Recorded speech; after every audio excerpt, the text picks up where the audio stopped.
noite a todos, sejam bem-vindos.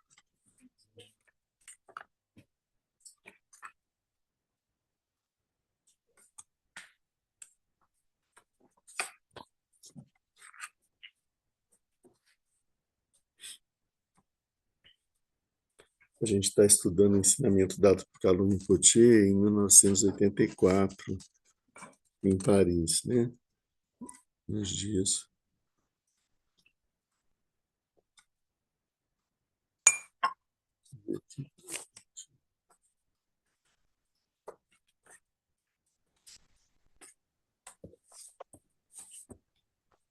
Dois e 3 de outubro de 1984, logo no começo da sua atividade no Ocidente. Então, ele está falando sobre a natureza da mente, que a gente achou seria interessante da gente estar trabalhando isso agora, dentro do nosso estudo sobre a natureza da mente de Buda. No nosso último encontro, nós vimos o que acontece com a mente durante a passagem, terminamos no final do estudo, né? A passagem durante o período da morte em direção até o renascimento. Foi onde nós paramos. Ok? Então, o que a gente tinha visto da última vez é que depois, durante esse período intermediário, entre uma existência e outra, no final desse período, aqueles seres que não conseguiram se identificar com a natureza verdadeira da sua mente, eles vão se direcionando para uma nova existência. Chega um momento em que eles têm um desejo de voltar a possuir um corpo, a ter uma existência. E aí, nesse ponto, é que eles são atraídos para o renascimento em algum dos reinos específicos, né? O que são esses reinos que a gente tem que entender? Principalmente, esses reinos, eles têm a ver com o nosso estado emocional. Nosso estado emocional, as emoções mais predominantes, elas criam uma disposição na nossa mente, o que vai fazer com que a gente seja atraído para alguma experiência semelhante, alguma experiência que seja não é compatível, mas que seja da mesma natureza, né? Por exemplo, se a gente tiver a nossa emoção predominante for a raiva, a gente vai buscar renascimento num lugar onde a raiva esteja muito presente. Se a nossa emoção predominante é o orgulho, a vaidade, a gente vai renascer num lugar onde essa emoção predomina. Se a nossa emoção predominante é o desejo, nós vamos renascer num lugar onde o desejo predomina mais, né? Então, isso é o que significa esses reinos. Quando a gente fala em reinos, a gente está falando basicamente disso. Isso depende, então, porque a natureza, o que a gente viu da natureza da nossa mente, a gente tem a mente de Buda. Por não reconhecer essa natureza, nós interpretamos a experiência, a existência, como sendo dividida em duas coisas, o interno e o externo, eu e o outro, eu e o universo, eu e o mundo, né? A partir daí, nós começamos a estabelecer relações com esse outro. Esse outro passa a ser percebido por nós como sendo algo agradável, desagradável ou neutro. Se é agradável, nós desenvolvemos um sentimento de desejo, uma emoção de desejo. Se é desagradável, desenvolvemos uma emoção de aversão. E se é neutro, nós desenvolvemos uma emoção de indiferença.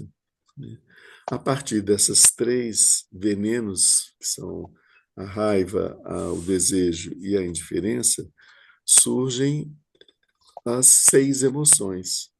fundamentais, as 6 emoções básicas, assim, né? As mais importantes, né? Que são como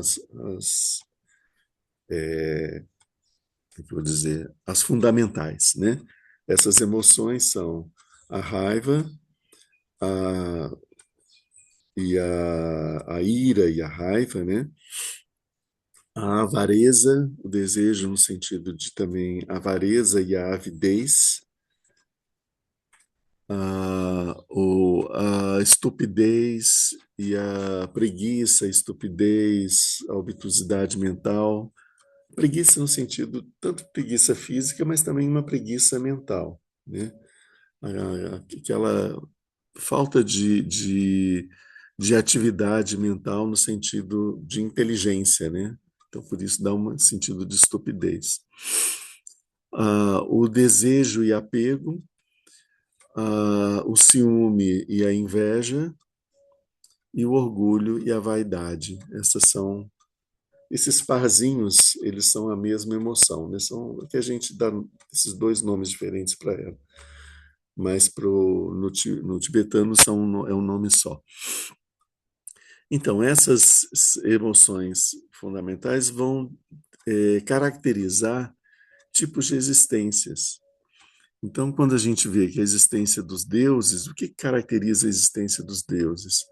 Eles possuem tudo o que eles desejam e eles não têm necessidade de se preocupar com nada, eles só têm só têm o cuidado de usufruir, de curtir aquilo que eles possuem, aquelas experiências que são sempre agradáveis que eles têm.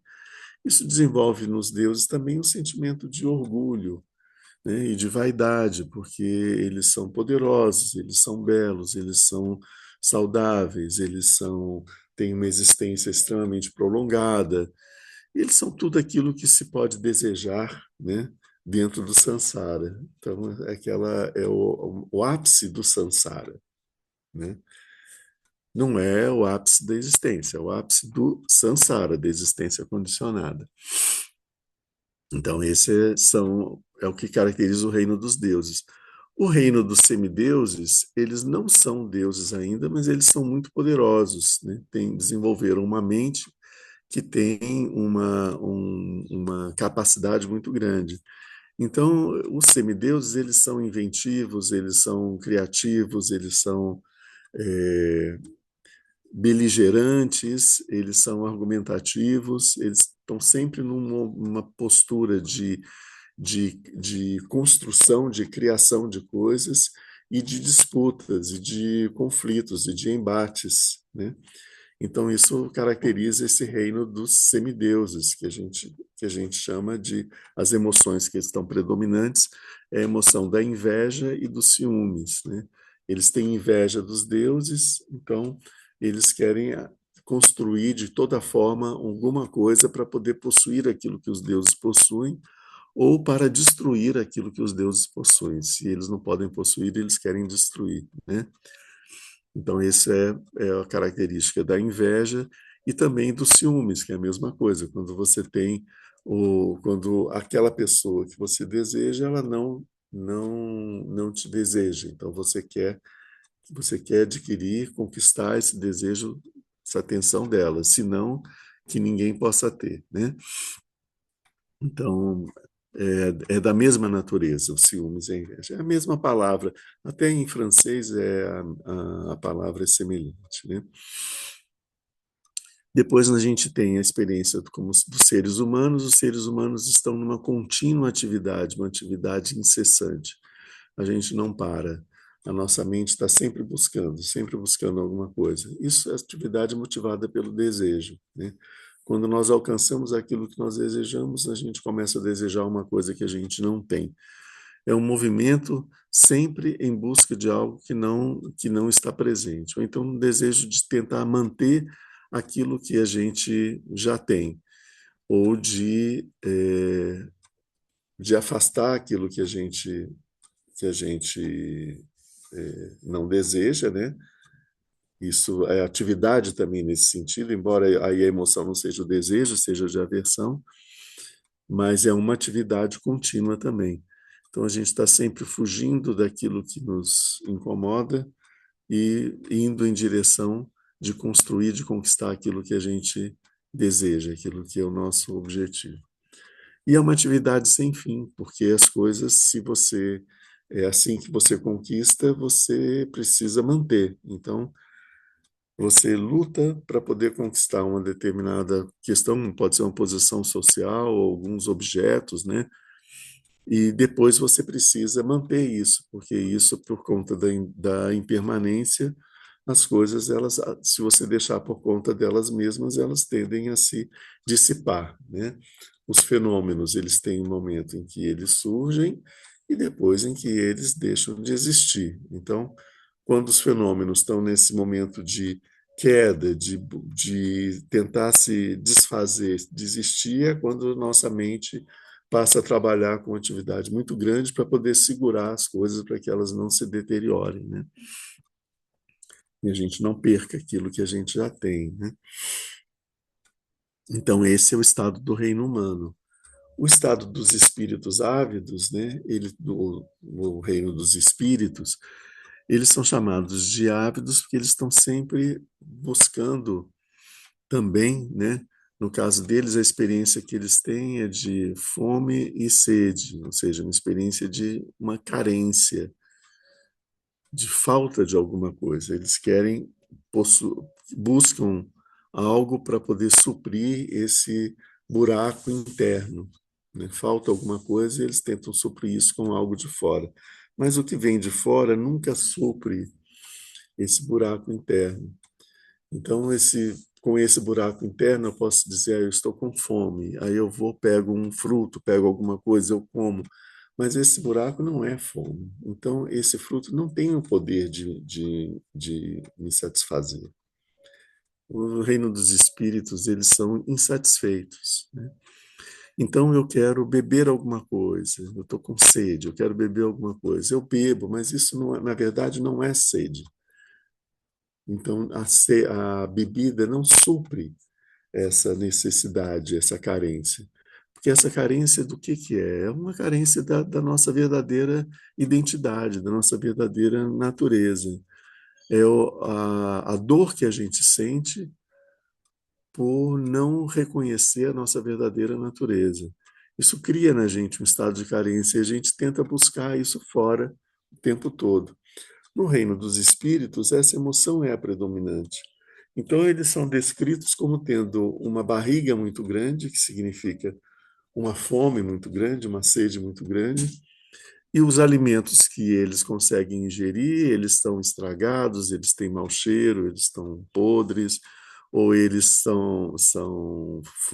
se transformam em fogo, alguma coisa que tem o sentido de não satisfazer aquilo que eles buscam, né? Muitas vezes aparece assim, né? Eles querem pegar um fruto, mas esse fruto foge da mão deles, ou seja, não satisfaz, não mata aquela fome, né? Ou então de beber um líquido e esse líquido virar fogo antes de chegar no estômago. Ou então é descrito assim: eles têm uma barriga, um estômago muito grande, mas têm um esôfago, uma garganta muito fina. Então, tudo que eles conseguem ingerir desce assim gota a gota, né? Então, gota a gota nunca consegue encher aquele estômago grande. Então, eles estão sempre com fome, sempre insatisfeitos, né? Então, a origem disso, como eu falei, é sobre a nossa incapacidade de perceber a nossa verdadeira natureza. A fome que a gente sente é de quem nós somos, é de nós mesmos, né? E nós, como nós estamos presos na dualidade, a gente identifica isso como se fosse alguma coisa que nos falta. Eu não sou completo, tem alguma coisa que me falta. Então eu preciso buscar isso que me falta. Então isso é o sentimento de pobreza, de desvalimento, de avareza, de avidez pelas coisas. Sempre eu preciso de ter aquilo, preciso de ter alguma coisa, né? É, sim, sim. na oração de Chenrezig, quando a gente vai falar dos seres humanos, a Hum. gente fala atividade incessante e a sensação de carência, né? Então, os espíritos somente seriam um certo aprofundamento dessa sensação de carência, é mais ou menos por aí, ou porque o sofrimento deles é muito mais grosseiro, assim, na descrição ao mesmo tempo, né? Uhum. Então, talvez o que a gente experimenta fosse uma dimensão um pouco mais sutil dessa carência, mas que, de certa forma, é essa mesma vontade de insatisfação, né? Não sei. Existe uma correlação. É, primeiro que assim que nós temos são três emoções básicas, né? Desejo, aversão e ignorância. Essas três emoções básicas, elas produzem seis emoções que são fundamentais, por assim dizer, né? Então, essas seis, elas surgem dessas três, né? Então, isso é um ponto. Então, para cada um desses reinos, existe uma contraparte que é um outro reino, né? Nós temos os reinos do sofrimento mais intenso. Os reinos de sofrimento mais intenso é o reino dos animais, que representa a estupidez, dos espíritos ávidos, que representa o desejo, a carência, e o dos infernos, que é o da raiva e aversão, né? Se a gente projetar isso num lado, existe um lado mais positivo, um pouco mais feliz, os reinos onde a quantidade de felicidade é maior do que a quantidade de sofrimento. São os três reinos superiores: o reino dos humanos, dos semideuses e dos deuses. O reino dos humanos é uma contraparte do reino dos espíritos. Por isso que a emoção que está presente nos dois é a emoção do desejo e do apego. No reino dos espíritos, isso é experimentado com um grande sofrimento. No reino humano, o sofrimento não é tão grande, existe algum tipo de satisfação que se consegue. Quando você está buscando alguma coisa, você consegue ter uma satisfação. Então, não é apenas. E essa satisfação, o reino dos espíritos ávidos, não tem. A raiva e a aversão, ela vai produzir nos reinos mais felizes, que tem pouco menos sofrimento, aquele estado de competição dos espíritos, dos semideuses, que estão sempre brigando, sempre querendo destruir, querendo fazer.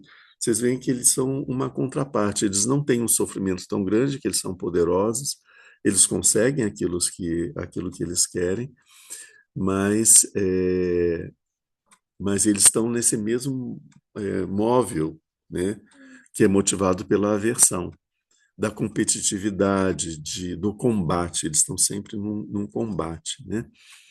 E da estupidez, da ignorância, o que a gente tem é o reino dos deuses, porque o reino dos deuses, eles não precisam pensar, eles não precisam fazer, tudo que eles desejam aparece na frente, eles não precisam trabalhar para nada, eles têm tudo, a mente deles vai entrando num estado de, é, de uma certa estupidez, de uma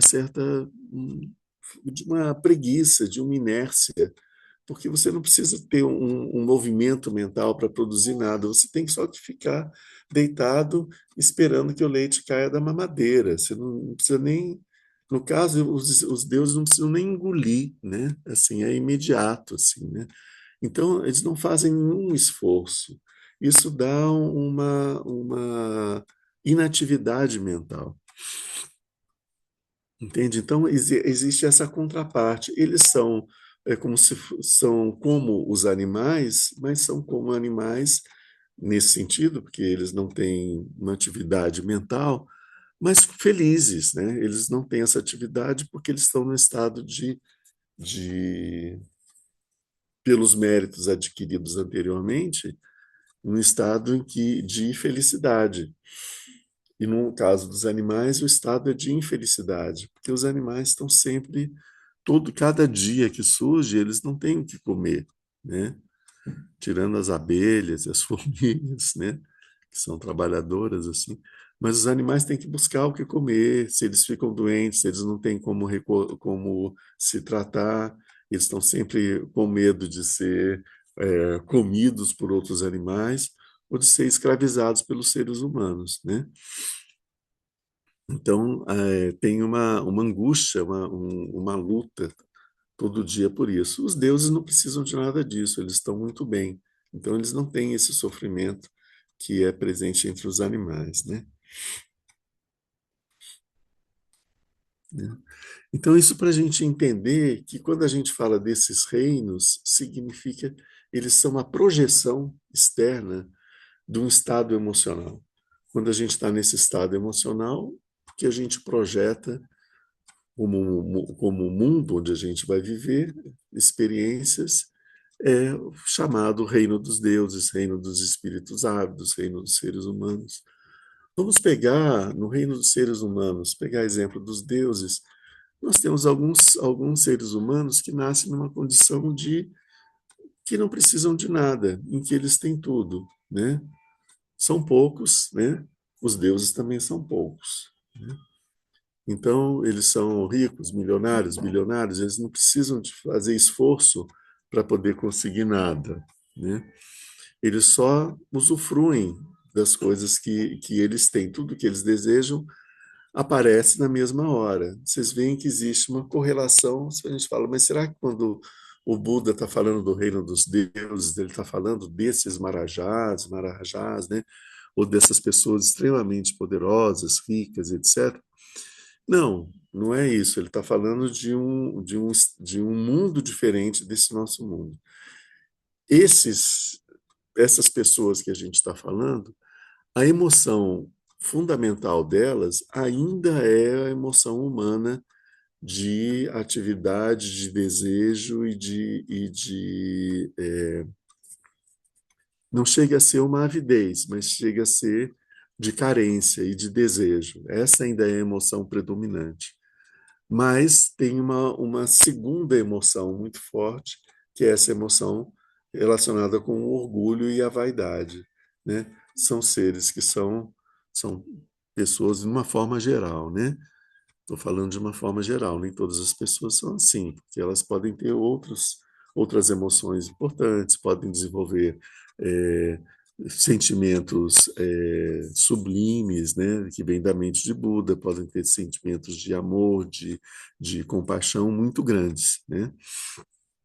Mas falando de uma forma geral, da caricatura, né, a gente tem que são pessoas que estão ainda no reino humano, a emoção predominante ainda é a emoção humana, por isso eles nasceram aqui, mas tem uma segunda emoção que vai surgindo, que é o orgulho de ter essa posição que eles têm, de ter tudo que eles têm, aquela ideia de que eles são superiores aos outros, né?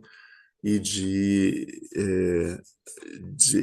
essa consciência de que estão numa posição diferente da posição dos outros, e que isso é fruto da sua, como é que eu vou dizer, uma coisa que lhes pertence por natureza, né?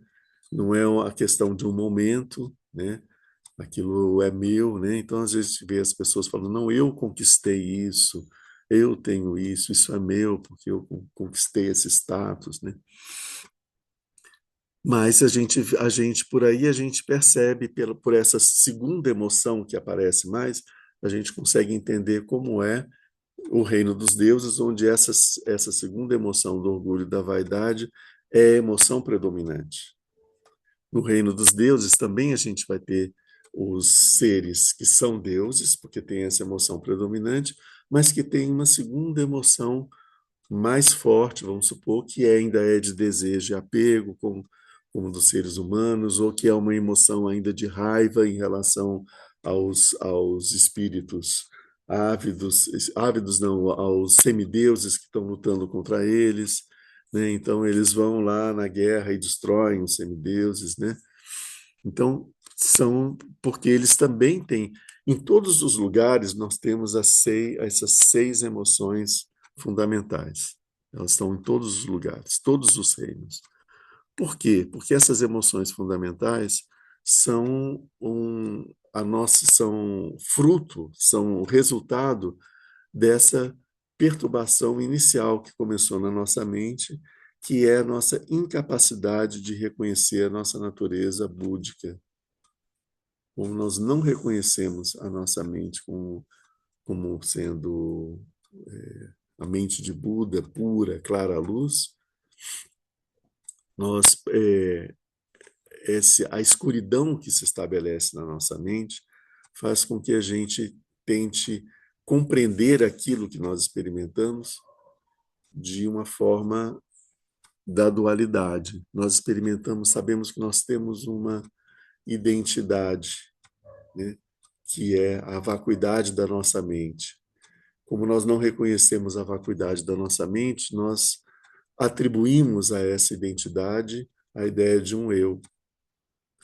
E a nossa mente, por ser sempre produtiva, sempre é, ativa, inteligente, criativa, tudo isso que a nossa mente produz como sendo como formas e é, como várias que podem ser vários fenômenos mentais, são vistos por esse eu como algo externo. Ele não percebe que essas produções são a sua mente funcionando. Eles acham que isso é uma coisa externa. Eles se recolhem a um aspecto da mente e rejeitam o outro aspecto como sendo algo externo. Então a gente vivencia o mundo exterior como sendo coisas, como sendo fora de nós, né? Essa dualidade entre eu e o outro, ela está na origem de todos esses sofrimentos, né? Porque a partir daí, dessa dualidade, a gente, já que existe eu e que existe o outro, a gente estabelece uma relação com esse outro. Nós estabelecemos os 5 sentidos, e esses 5 sentidos eles percebem o mundo externo e trazem as informações desse mundo externo para o mundo interno, que é o mundo do eu, né? Esses 5 sentidos, que são 6, né? Porque tem um sentido de percepção da mente também, mas pegaram esses 5 sentidos, eles fazem com que a nossa mente identifique o mundo externo como composto por 5 elementos diferentes, que a gente chama de terra, água, ar, fogo e éter, ou espaço, né? Isso, nós, através desses 5 sentidos, nós percebemos esses os objetos externos como tendo essas 5 naturezas. Essas 5 naturezas, elas têm relação com essas emoções básicas que a gente tem também, do, da raiva, da aversão, da ignorância, do desejo, do apego, e da inveja e do orgulho. A gente vai encontrar uma relação com isso. Tem relação com aquilo que a gente chama de 5 famílias de Budas, as 5 sabedorias das 5 famílias de Buda. Essas 5 sabedorias são os aspectos da nossa mente de Buda que são percebidos pelo. Esses aspectos da mente de Buda são percebidos pela nossa mente, são interpretados pela nossa mente como emoções. Então, por exemplo, a sabedoria relacionada com a Akshobhya, que é a sabedoria da estabilidade, a sabedoria semelhante ao espelho, ela é percebida pela nossa mente confusa como sendo raiva. Todas essas 5 sabedorias dos Budas são interpretadas por nós como uma das emoções, uma dessas emoções perturbadoras. A sabedoria da equanimidade de Ratnasambhava, ela é percebida por nós como sendo orgulho e vaidade. Na posição de quem tem orgulho e vaidade, a gente acha que está acima dos outros, percebe? É uma deturpação da, da equanimidade. É como se, como você não percebe a equanimidade, o que que você percebe? Como se fosse o oposto dela, certo? Que é essa emoção do orgulho e da vaidade de achar que você e tem um desnível, que você é mais do que o outro.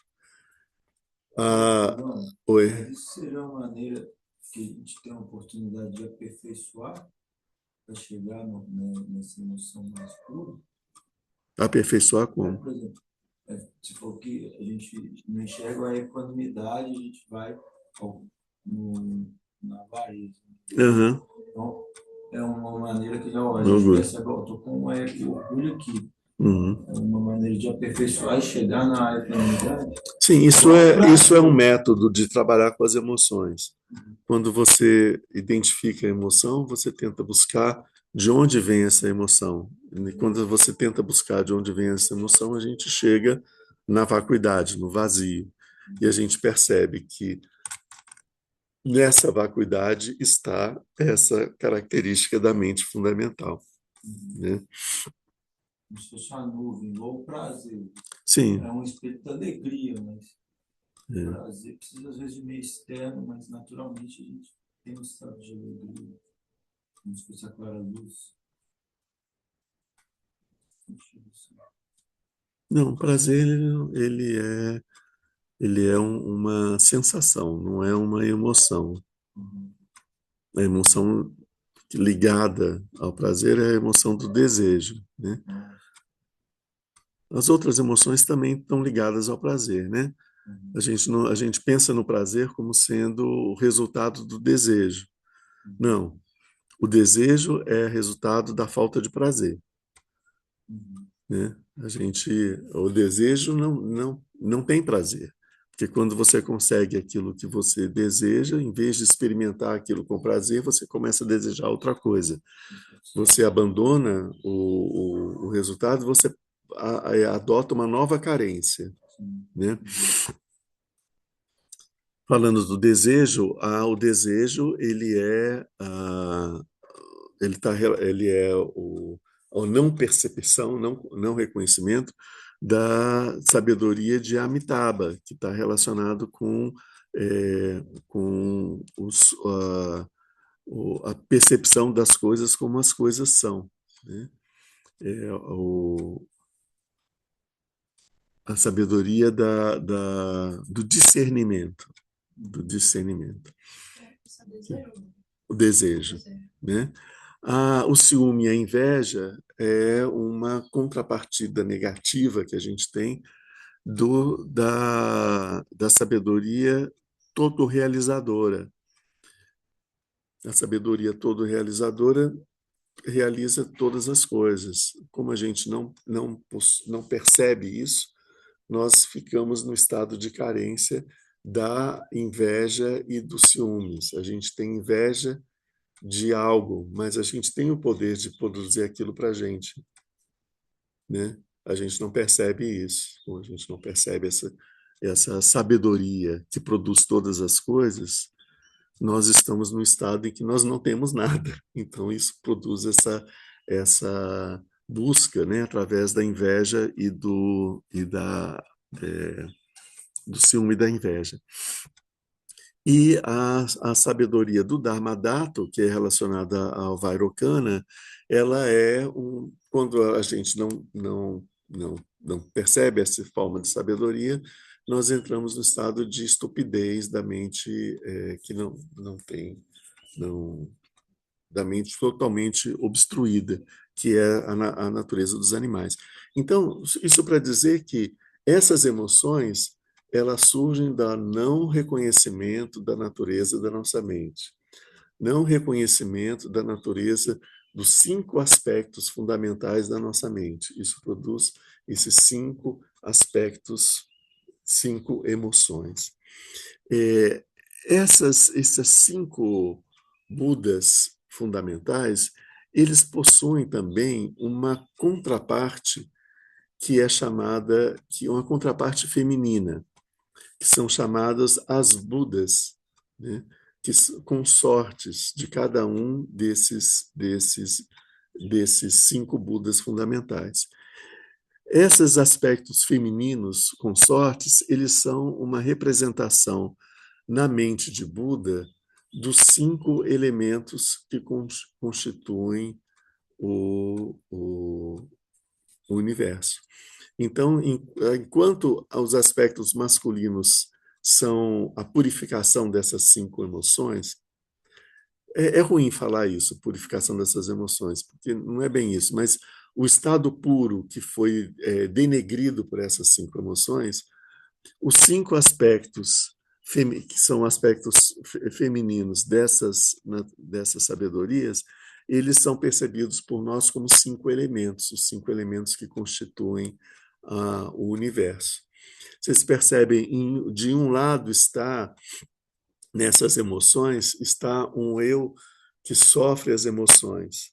Do outro lado, a gente tem um universo feito pela luminosidade da mente, produz um universo e ele é percebido por nós como composto por elementos. A natureza desses elementos é a nossa mente luminosa, a natureza fundamental. Nós não percebemos essa mente luminosa e percebemos elementos.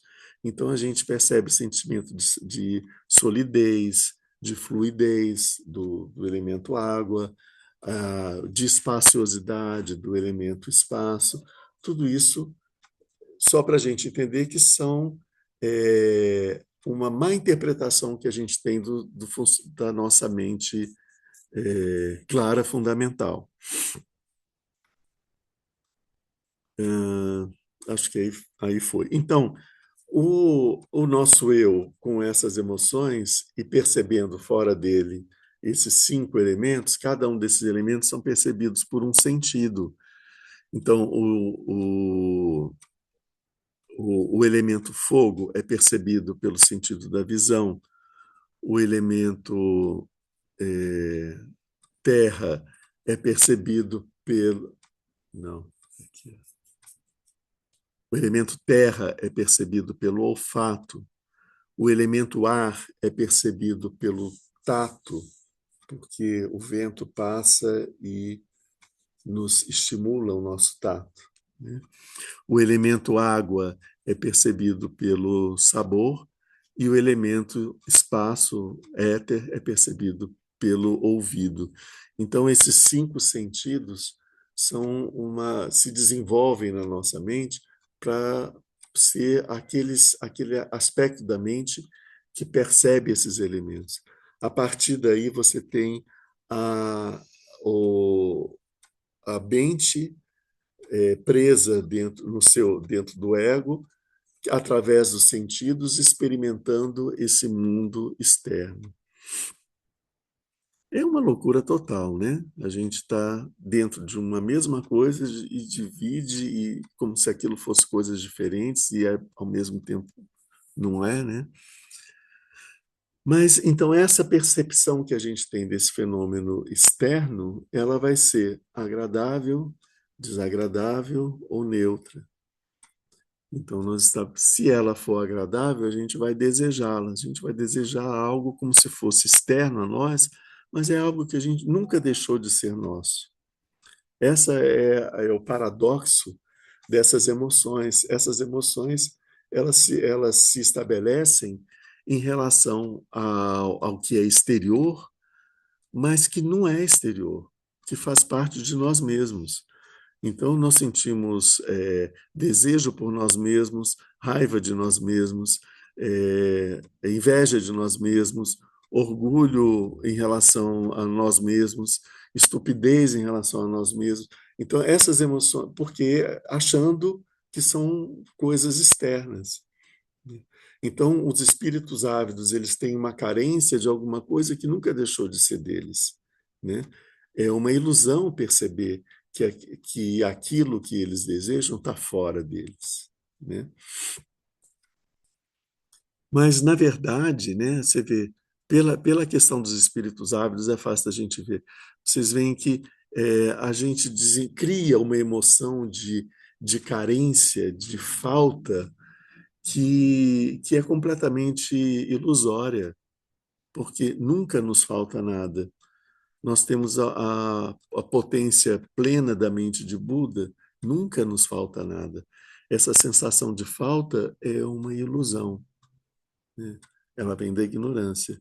A raiva que nós temos de coisas, né, é outra ilusão, porque esses objetos nunca foram prejudiciais, contrários a nós mesmos. Eles são um aspecto de nós, são a nossa própria natureza. Não é algo que está vindo nos prejudicar. Então, esse sentimento é um sentimento. Nós não estamos sendo agredidos por nada. A nossa mente ela é plena e nada pode ferir a nossa plenitude da nossa mente. Nada pode diminuir a plenitude da nossa mente. Nada pode nos atingir, né? Então, essa sensação de que nós estamos sob ameaça e que precisamos de lutar contra essa ameaça é uma grande ilusão. A grande ilusão que produz a raiva, entende? Então, todas essas emoções, elas são um resultado de uma má interpretação e da falta de percepção dessa mente de Buda. Quando a gente estava vendo mais cedo no Taratantra Shastra, né? Quando a gente estava vendo aquelas imagens, né? Uma das imagens que eu acho das mais bonitas, né? A imagem da mulher que traz no seu ventre o monarca universal, né? Ela não sabe disso. Ela sabe que está grávida, mas ela não sabe que ela carrega no ventre o monarca universal. Então, ela vive, ela é pobre, ela se cobre com farrapos e ela está totalmente abandonada e desprotegida no mundo. Ela busca um abrigo, num abrigo para mulheres desprotegidas, né? Essa é a imagem, né? Então, essa sensação de falta de proteção, de abandono e de não ter com quem contar, que tem nessa imagem, ela é fruto do quê? Do desconhecimento que ela tem de que dentro do seu ventre, ou seja, dentro dela mesma, existe o rei de tudo, o grande protetor. Ela se sente desvalida, mas ela não percebe que a proteção que existe dentro dela é maior do que ninguém pode protegê-la mais do que esse rei que vive no interior dela. Então, isso é a imagem que a gente tem a gente carrega dentro de nós essa mente que é esse monarca universal que pode tudo, mas a gente assume esse aspecto de carência dessa mulher temerosa que não que está se sentindo desprotegida diante de tudo. Isso essa imagem dessa mãe, ela é a imagem da nossa mente confusa, que não percebe a verdadeira natureza da nossa mente, que é o que ela carrega dentro de si. Essa imagem está o tempo todo, né? Você tem um molde de barro e dentro que é o molde onde você funde uma imagem de ouro, a imagem de ouro está lá dentro do molde, você não vê ela, você só vê o molde de barro. Você vê aquela pedra de barro, você fala, isso aqui é um pedaço de barro, você joga fora. Mas dentro desse molde de barro tem uma estátua de ouro, né? Esse molde de barro é a nossa mente equivocada. A imagem de ouro é a natureza verdadeira da nossa mente, né? Ok, então a gente percebendo que existem esses 6 reinos e como eles são construídos, né? A gente nessa fase do nosso estado intermediário, nós vamos buscar uma nova existência e a gente vai buscar isso de acordo com aquilo que é a nossa natureza naquele momento. Então, o que se diz é que nesse momento Yama, que é o deus da morte, chega para nós com um espelho redondo. Ele mostra esse espelho redondo. Quando a gente se olha no espelho, nós vemos a nossa vida de trás para frente, né? Da último momento até o momento. Porque é como a gente vê no espelho. A gente vê primeiro o que está mais perto e depois o que está mais distante. Então, o que está mais perto temporalmente é o nosso momento da morte, e o mais distante, o momento do nosso nascimento, e podemos ver até das vidas anteriores. Nós olhamos para nós mesmos de trás para frente, né? Isso algumas pessoas têm essa experiência nesse estado de quase morte, e muitas pessoas falam isso, que viram a sua vida passar diante dos seus olhos de trás para frente, né? Então, isso é representado poeticamente como sendo o Deus da morte, mostrando para a gente um espelho. Esse espelho ele está dividido em 6 pedaços. Cada parte está relacionada com uma emoção. Então, é como se a gente olha para nosso ser total, né? A nossa, no caso, a gente só consegue ver a nossa mente perturbada, e a gente vê nesse espelho essa mente dividida nas suas 6 emoções principais. Então, a gente tem uma experiência aqui, essa experiência fez com que a gente sentisse uma determinada emoção, ela vai estar num determinado ponto do nosso espelho, mas ao mesmo tempo ela teve uma outra emoção numa quantidade menor, então ela vai estar menorzinha num outro ponto do nosso espelho, e outra vai estar aqui, aqui, aqui. No conjunto total, uma dessas emoções, desses aspectos desse espelho, vai estar com uma evidência muito maior, vai estar com uma carga emocional muito maior. A gente vai ter vivenciado aquilo com uma intensidade maior. Então, a gente vai se sentir mais atraído por aquela experiência. Isso é uma forma poética, né? Porque outra forma de dizer isso é as coisas que nós vivenciamos na nossa vida desenvolveram hábitos mentais. Esses hábitos mentais, os hábitos mentais mais fortes, né, principalmente relacionados às emoções, aqueles que são mais fortes do que todos, são os que vão ter mais força para atrair a gente para uma existência nesse sentido. Não? Ah, tá. Então, quando a gente vê, desenvolvemos hábitos mentais e vivenciamos várias emoções, temos uma emoção predominante, essa emoção vai nos direcionar para um determinado reino. Mas a gente tem outras emoções também, que não são tão fortes, mas são quase tão fortes. Isso vai fazer a modificação dentro desses reinos.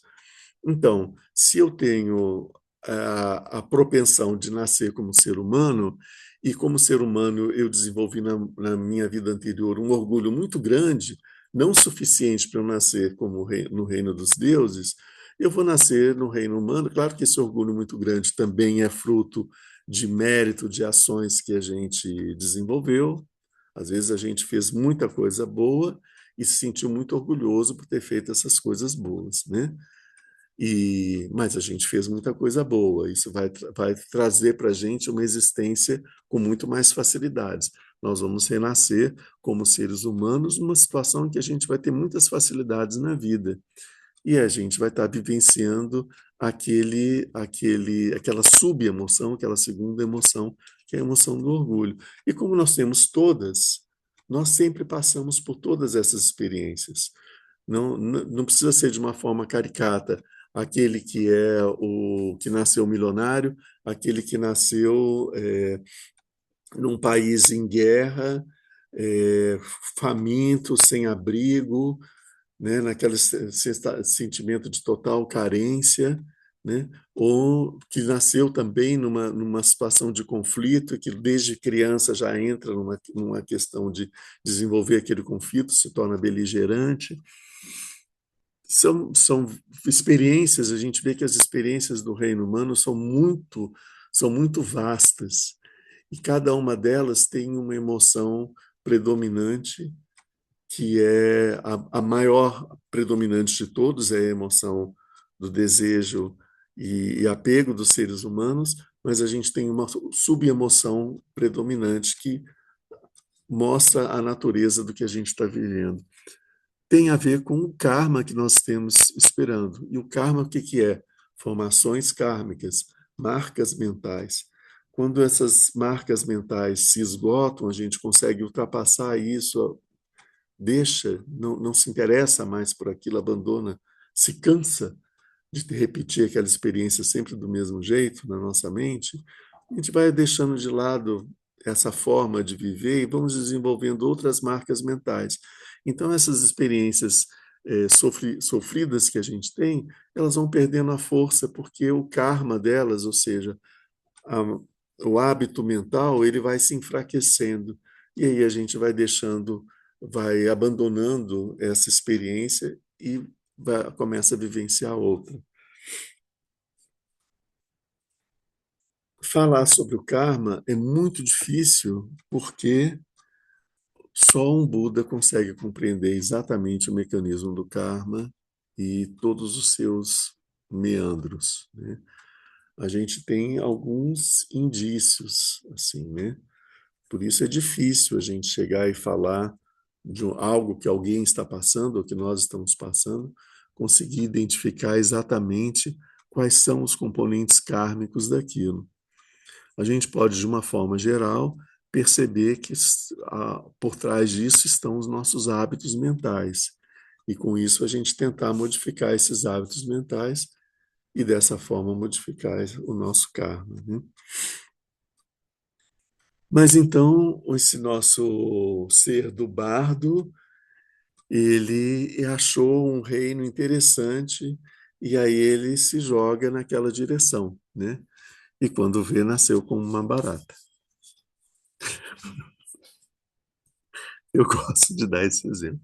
Se você foi preguiçoso, passou o tempo todo assistindo televisão, sem se preocupar com nada, sem exercitar a sua mente, né? A gente vai entrar num estado de estupidez, né? E aí a gente pode renascer como animal. Então, a preguiça é uma característica, uma emoção muito complicada. A gente não deve ceder à preguiça de jeito nenhum, porque senão a gente sabe aonde vai parar, né? Bom, aqui, deixa, vamos dar sequência aqui no que ele está falando. Aqui ele vai falar isso, né? De uma outra forma, o Kalu Rinpoche está falando isso. Ele diz assim: podemos distinguir essas 6 classes de existências para uma das quais a nossa mente é precipitada. Por exemplo, existem estados extremamente dolorosos chamados infernais, nos quais se experimentam os mais duros tormentos. Eles podem ser quentes ou frios. Se sentirmos um frio intenso, tenderemos a nos precipitar em direção a uma fonte de calor muito forte e renasceremos em um estado infernal quente. Então, se sentirmos um frio muito intenso, é um frio emocional. Essa sensação de abandono emocional, em que a gente não pode contar com ninguém, a gente não sente que é querido, que é amado por ninguém, essa sensação de sentimento de total abandono, muitas vezes ela é experimentada como um frio muito grande, né? Em que você está completamente solitário, não existe nada que aqueça o seu coração. Então você nesse estado ou você só pensa em você mesmo, você não se interessa pelos outros, você não desenvolve compaixão ou vontade de ajudar ninguém, que são coisas que aquecem o coração. Você só sente que que o mundo tem uma dívida com você, que tudo é ruim para você, etc, etc, etc. Isso faz com que você sinta esse frio emocional e aí vai fazer você buscar um lugar mais quente e a gente vai se jogar num inferno quente, onde a gente vai se ver sendo atacado por todos os lados, né? Se a gente sente uma queimadura interior, buscamos o frio e renascemos num estado infernalmente frio. Essa queimadura interior também vem das nossas mágoas, das nossas sensações de que nós fomos feridos pelos outros, né? Isso é vivido como uma queimadura, né? Isso faz com que a gente busque alívio para essa queimadura e a gente pode cair num desses infernos frios, onde a gente vai ter a queimadura pelo frio, né? Enfim, ele não entra, desenvolve muito essas ideias. Atualmente, nossas atividades são governadas pelo desejo e pela agressividade. Esses impulsos são muito fortes em nós. No entanto, se conseguirmos meditar sobre a mente, se conseguirmos compreender sua verdadeira natureza, veremos esses impulsos perderem o seu poder. Se, por exemplo, sentirmos a raiva surgindo em nós, em vez de nos deixarmos levar por ela, é melhor observá-la até descobrirmos sua natureza e percebermos que não há nada por trás dela, que ela é vazia. Veja bem, aqui ele está falando daquele ponto que o Jaime colocou antes, né? Você tem uma emoção, essa emoção da raiva. A nossa tendência é de, dominados pela raiva, a gente quer agir, né? Agir, agir sobre o mundo, né? Agir sobre os outros. Então a gente quer socar alguém, a gente quer matar alguém, a gente quer destruir alguma coisa, a gente quer causar uma confusão, alguma coisa, a gente quer atuar, fazer algo, né? Isso, ou seja, produzir um karma. Karma significa ação. A gente vai produzir uma ação, e a ação que é as ações que são orientadas, ditadas pela raiva, são ações destrutivas e são ações que produzem um karma negativo muito grande. Se em vez de partir para a ação, a gente se retirar e partir através da investigação, da meditação, tentar entender, peraí, o que é isso que eu estou sentindo? Que raiva é essa? Isso é essa emoção que está acontecendo em mim, de onde que ela vem? A gente vai, porque fulano fez isso, porque não sei quem fez aquilo, não sei o que, está acontecendo tal coisa. Essas coisas estão acontecendo, mas por que eu estou reagindo dessa forma em relação a isso que está acontecendo? Não é só isso que está acontecendo, estão acontecendo várias outras coisas. Mas por que eu estou escolhendo isso para poder reagir, né? De onde que vem essa raiva, né? O que está por trás dessa raiva? E a gente vai investigando, investigando, investigando, investigando. Sentimento porque eu me sinto mal quando eu sou desprezado, ou então quando as pessoas não têm consideração comigo e tal. Mas por que você está se sentindo assim e tudo? Quando a gente vai investigando de onde vem a raiva, a gente chega num lugar que a gente vê que essa raiva ela não surge de nada. A gente encontra a vacuidade que existe na nossa própria mente, a vacuidade do nosso próprio eu. E com isso, essa emoção ela se dissipa, né? Sim. O senhor havia comentado da raiva ser uma deturpação era do discernimento? Não, da sabedoria semelhante a um espelho, sabedoria da, da estabilidade. É de Akshobhya, que é a mente de Akshobhya Akshobhya é um outro aspecto do Dharmadhatu, esse aspecto da indestrutibilidade do Dharmadhatu, né? Nada pode destruir a mente de Buda. Ela é completamente estável. Nada consegue tirar a mente de Buda do lugar. Ela é fixa, estável. Nada consegue mobilizar a mente de Buda no sentido de produzir emoções ou movimentos internos, porque ela está estável. Então, essa estabilidade da mente, ela faz com que ela seja pura, cristalina e com uma capacidade de refletir tudo, né? Então, esse é o aspecto de Akshobhya que é mal percebido como... Porque quando a gente está com raiva, a gente olha para um objeto externo e a gente percebe um aspecto dele que é que deveria ser que precisa ser mudado, né? Pode ser um equívoco nosso, mas a gente identifica nele algo que precisa ser mudado. E para a gente poder identificar as coisas, é importante a gente ter essa estabilidade mental. Então, a natureza de Akshobhya, né, ela faz com que a gente consiga perceber coisas, né? E a gente, às vezes, é uma coisinha pequenininha assim, é uma coisinha pequenininha assim, certo? Mas a gente vê isso de todo tamanho, né? Você não teve nenhuma consideração por mim, né? Não foi, foi um momento em que eu é, me descuidei de alguma coisa, estava preocupado com alguma outra coisa, estava muito centrado em mim mesmo, não percebi que isso era uma coisa que estava sendo mal para você. Mas eu não fiz com desejo de te ferir. Ah, não, você fez isso porque você quis me infernizar, quis estragar o meu dia. Então a gente exagera demais essas pequenas coisinhas que a gente identifica. Essa é uma coisa que tem que ser mudada. Fala assim, olha, preste mais atenção da próxima vez, não faça assim, porque isso você me fez me sentir muito mal. Ah, tá, tudo bem, não sei o quê. Me avisa quando estiver acontecendo. Tem formas da gente resolver isso e a coisa se resolver, sem necessitar que a gente entre num grande drama e faça uma grande atuação que pode levar a matar uma pessoa ou coisas assim, né? Bom, Sim.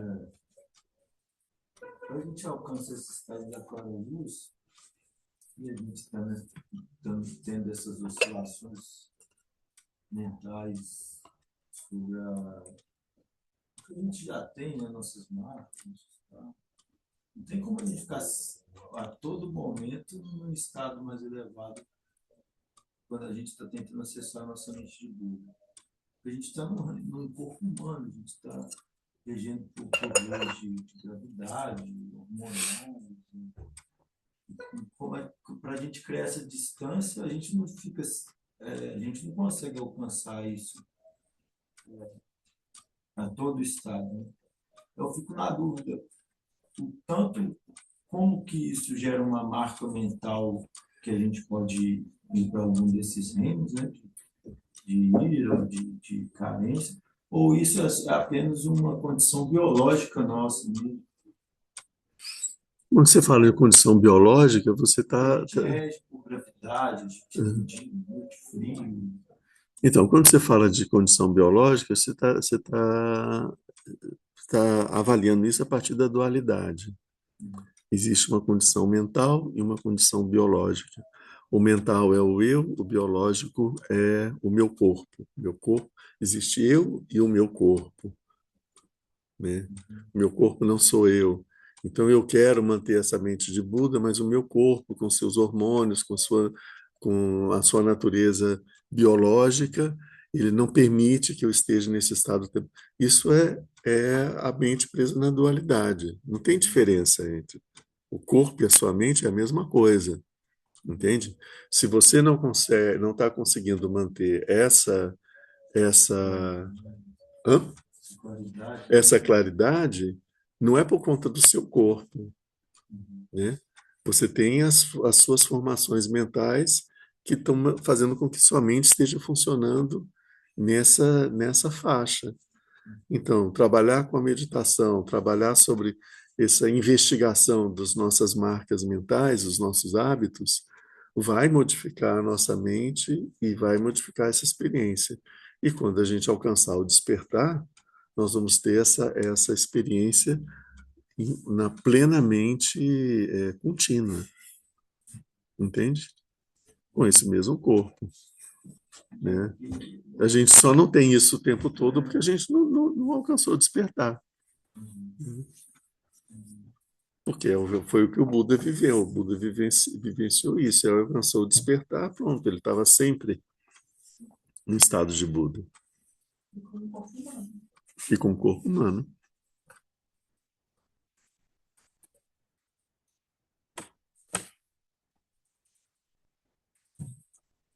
aqui para a gente poder, para a gente já dirigir para terminar, né? Sim, então, se, por exemplo, sentimos a raiva surgindo, nós, em vez de nos deixar levar por ela, é melhor observá-la e descobrirmos sua natureza e percebemos que não há nada por trás dela, que ela é vazia. Uma vez que começa a ser diminuído dessa forma, o poder da raiva acaba sempre por se dissolver completamente. E a raiva passa a ser apenas lucidez, energia lúcida.